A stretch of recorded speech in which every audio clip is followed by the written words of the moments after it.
तिवारी लड्डू गोपाल अवधि भाषा पे एक विवाह गीत छोटा से गाया जाता है। आपको अच्छा लगे तो लाइक करना, कमेंट करना, शेयर करना। एही पार गंगा रे वही पार जमुना, बीचवा में पड़ी गए रे, बीचवा में पड़ी गए रे, भीतरा से निसरी बेटी हो कवनी दे, भैली देवढ़िया के ठाठ सावर भरजिनी खोज मोरे बाबा, नहीं है मेरे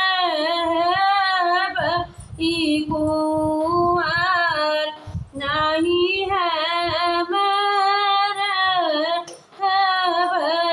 कुंवर, तनी बचन सुने पापा हो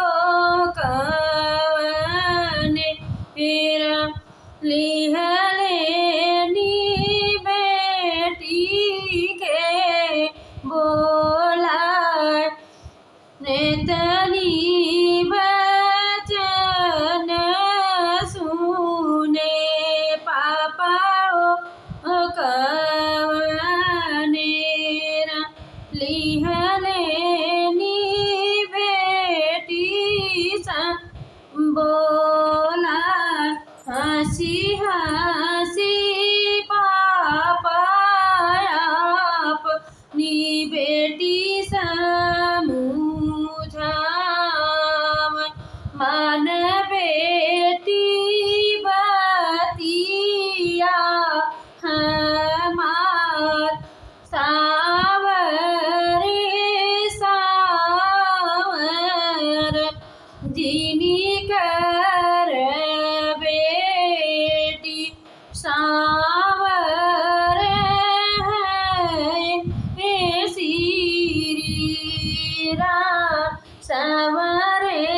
के माथवा तिलक भल सोह, सावर है श्री राम, एतनी बचन सुने चाचा होते वारीर, लिहलेनी बेटी के बोला,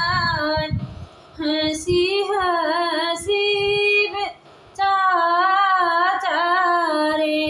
बेटी समझाव, मान बेटी बतिया हमार सावर सावर, जिनी कर बेटी सावर है श्री राम, सावरे के माथवा तिलक भल सोह, सावर है श्री राम, तनी बचन सुने भैया हो कवनेर, लिहलेनी बहिनी के बोला, हंसी हंसी हैया लागे बहिनी समझाव, मानी